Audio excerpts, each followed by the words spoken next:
Hi friends, welcome back to our channel. ഇന്ന് നമുക്ക് വളരെ ടേസ്റ്റി ആയിട്ടുള്ള മുട്ട ബിസ്ക്കറ്റ് തയ്യാറാക്കിയെടുക്കാം. അപ്പോൾ ഇത് എല്ലാവർക്കും തന്നെ ഇഷ്ടപ്പെട്ട ഒന്നാണ് ഈ മുട്ട ബിസ്ക്കറ്റ്. അപ്പോൾ ഇതെങ്ങനെയാണ് തയ്യാറാക്കുന്നതെന്ന് നോക്കാം. മുട്ട ബിസ്ക്കറ്റ് തയ്യാറാക്കുന്നതിന് വേണ്ടിയിട്ട് ഞാനിവിടെ 3 മുട്ടയാണ് എടുത്തിരിക്കുന്നത്. ഇത് അത്യാവശ്യം നല്ല വലിപ്പമുള്ള മുട്ടയാണ് കേട്ടോ. ഇത് കണ്ടോ, ഇതിൻ്റെ ഡിഫറൻസ് നിങ്ങൾക്ക് മനസ്സിലാവും. കണ്ടോ, ഇതുപോലത്തെ ചെറിയ ടൈപ്പ് മുട്ടയാണെങ്കിൽ 4 എടുത്തോളൂ കേട്ടോ. നല്ല ഡ്രൈ ആയിട്ടുള്ള ഒരു ബൗളാണ് എടുത്തിരിക്കുന്നത്. അതിലേക്ക് ഈ 3 മുട്ടയും പൊട്ടിച്ചൊഴിക്കാം. ഇതാ ഇപ്പോൾ 3 മുട്ടയും പൊട്ടിച്ചൊഴിച്ചിട്ടുണ്ട്. ഇനി ഇതിലേക്ക് 1/4 കപ്പ് പൊടിച്ച പഞ്ചസാര ചേർക്കാം, അതായത് 12 ടേബിൾ സ്പൂൺ. ഇനി ഇതിലേക്ക് ഒരു 1/4 കപ്പ് ബട്ടർ ചേർത്ത് കൊടുക്കാം. ഇത് മെൽറ്റ് ചെയ്ത ബട്ടറാണ് കേട്ടോ.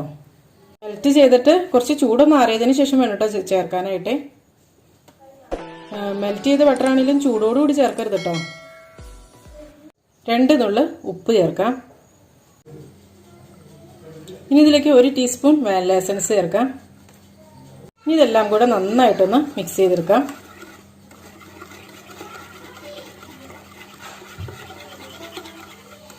അപ്പോൾ ഈ പഞ്ചസാരയൊക്കെ നല്ലപോലെ മെൽറ്റ് ആവണത് വരെ ഒന്ന് മിക്സ് ചെയ്തെടുക്കണം. ഇനി ഇതിലേക്ക് കുറച്ചൊരു ഓറഞ്ച് ഫുഡ് കളർ ചേർത്ത് കൊടുക്കാം. അപ്പോൾ ഇതിന് പകരമായിട്ട് മഞ്ഞപ്പൊടി ഉണ്ടെങ്കിൽ മഞ്ഞപ്പൊടി ചേർത്താൽ മതി കേട്ടോ. 1/2 കപ്പ് മൈദയാണ് ഒരു അരിപ്പയിലേക്ക് ഇട്ട് കൊടുത്തിട്ടുണ്ട്. അതുപോലെ തന്നെ 1 ടീസ്പൂൺ ബേക്കിംഗ് പൗഡറും ചേർത്തിട്ടുണ്ട്. അപ്പോൾ ബേക്കിംഗ് പൗഡർ തന്നെ ചേർക്കണം കേട്ടോ, ബേക്കിംഗ് സോഡയല്ല, ബേക്കിംഗ് പൗഡർ. അപ്പോൾ ഇനി ഇത് അരിച്ച് ഇതിനകത്തേക്ക് ചേർക്കാം. എന്നിട്ട് ഇതൊന്ന് മിക്സ് ചെയ്തെടുക്കാം. ഒരു 2-3 തവണയായിട്ട് വേണം മിക്സ് ചെയ്തെടുക്കാനായിട്ട് കേട്ടോ.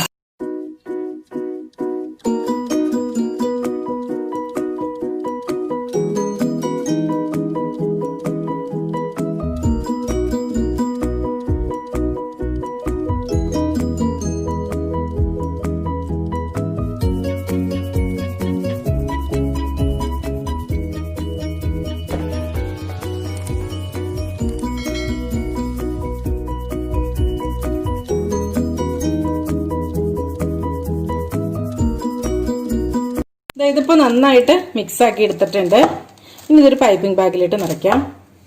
അപ്പോൾ പൈപ്പിംഗ് ബാഗിന് പകരമായിട്ട് സിബ്ലോ കവർ ഉണ്ടെങ്കിൽ അത് യൂസ് ചെയ്താലും മതി കേട്ടോ.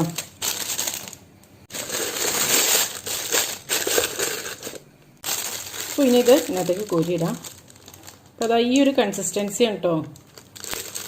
ഒരുപാട് ഇങ്ങനെ ഒഴുകി ചാർന്ന പോലെ ആവരുത്, നല്ല കട്ടിക്ക് തന്നെ വേണം.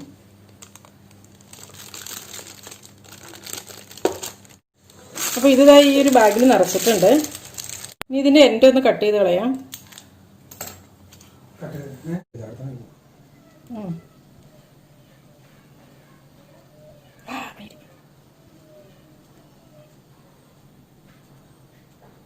അപ്പോൾ ഇത് നേരത്തെ തന്നെ ഒരു ഫ്രൈങ് പാനിൽ ഒരു കുറച്ച് എണ്ണ പുരട്ടിയതിന് ശേഷം അതിൻ്റെ മുകളിൽ കുറച്ച് ബട്ടർ പേപ്പർ ഒന്ന് വച്ചേക്കണേ കേട്ടോ.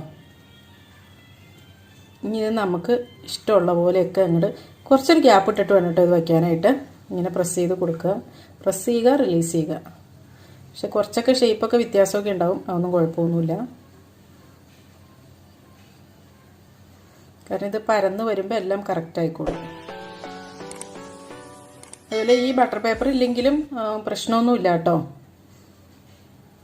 ബട്ടർ പേപ്പർ ഉണ്ടെങ്കിൽ കുറച്ചുകൂടെ ഒരു സേഫ്റ്റി ഉണ്ട് നമുക്ക്, അത്രേ ഉള്ളൂ. പയ്യൊന്ന് ടാപ്പ് ചെയ്ത് കൊടുക്കണതാണ്. ഇതാ നമ്മുടെ ഒരു അപ്പച്ചട്ടി ചൂടാക്കാനായിട്ട് വെച്ചിട്ടുണ്ടായിരുന്നു. ഒരു 10 മിനിറ്റ് ആയി, ഇതിപ്പോൾ ചൂടായിട്ടുണ്ട്. ഇനി ഇതൊരു ലോ ഫ്ലെയിമിലിട്ടിട്ട് നമുക്കൊരു 20 മിനിറ്റ് ബേക്ക് ചെയ്തെടുക്കണം കേട്ടോ. അപ്പോൾ ഇത് മൂടി വെച്ചിട്ട് വേണം കേട്ടോ ബേക്ക് ചെയ്യാനായിട്ട്. ഞാനിതൊരു ഓവനിലും ഇതുപോലെ തന്നെ ഉണ്ടാക്കിയെടുക്കുന്നുണ്ട് കേട്ടോ. അത് ഓവൻ്റെ ട്രേ ആണിത്. അപ്പോൾ ഇതിനകത്ത് ഇതുപോലെ തന്നെ എണ്ണ തേച്ചിട്ട് ബട്ടർ പേപ്പർ ഇട്ട് കൊടുത്തേക്കുന്നതാണ്. അപ്പോൾ ഇതിനകത്തും ഇതുപോലെ തന്നെ നമുക്ക് വെച്ച് കൊടുക്കാം. ഇപ്പോൾ ഓവനിലാവുമ്പോൾ 150 ഡിഗ്രിയിൽ പ്രീഹീറ്റ് ചെയ്യാനായിട്ട് വച്ചിട്ടുണ്ട്. ഒരു 10 മിനിറ്റ് നേരം പ്രീഹീറ്റ് ചെയ്തതിന് ശേഷം ഇതൊരു 20 മിനിറ്റ് ഇതുപോലെ തന്നെ ഒന്ന് ബേക്ക് ചെയ്തെടുക്കാം.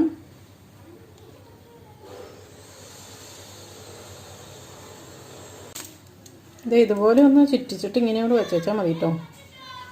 എന്നാലും കുറേയൊക്കെ ഇങ്ങനെയോട് പൊന്തിപ്പോരും.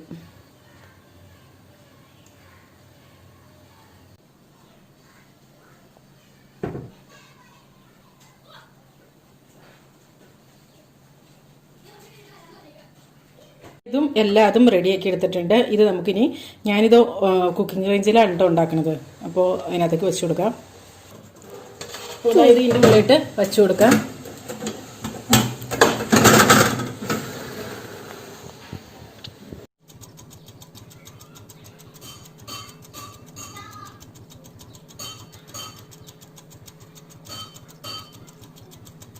അപ്പോൾ അതായത് ഇപ്പോൾ ഞാൻ തുറന്നു നോക്കി കറക്റ്റ് 20 മിനിറ്റ് ആയിട്ടുണ്ട് കേട്ടോ.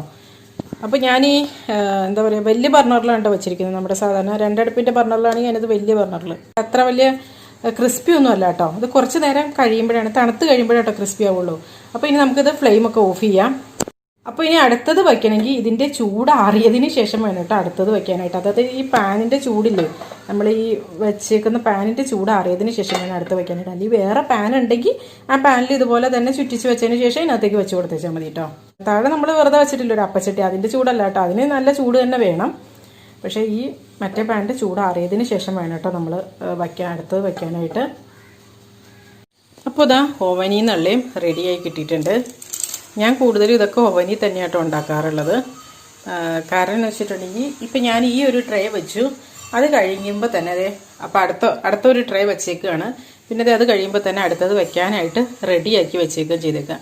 അപ്പോൾ പെട്ടെന്ന് നമ്മുടെ ആ ഒരു ചൂടിൽ തന്നെ പടപടയെന്നും പറഞ്ഞുകൊണ്ടാവും.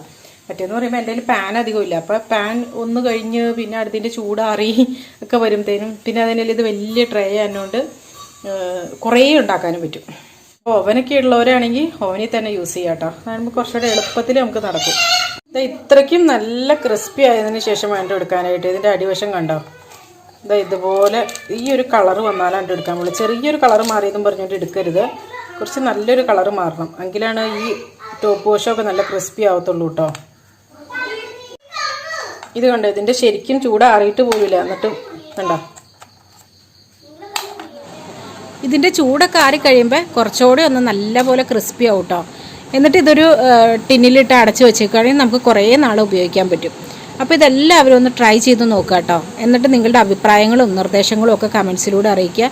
ചാനൽ ഇതുവരെ സബ്സ്ക്രൈബ് ചെയ്തിട്ടില്ലെങ്കിൽ പ്ലീസ് ഒന്ന് സബ്സ്ക്രൈബ് ചെയ്ത് സപ്പോർട്ട് ചെയ്യുക. അപ്പോൾ നല്ലൊരു റെസിപ്പിയുമായി വീണ്ടും കാണാം. എല്ലാവർക്കും നല്ലൊരു ദിവസം ആശംസിക്കുന്നു. Thank you for watching Aisha's creations.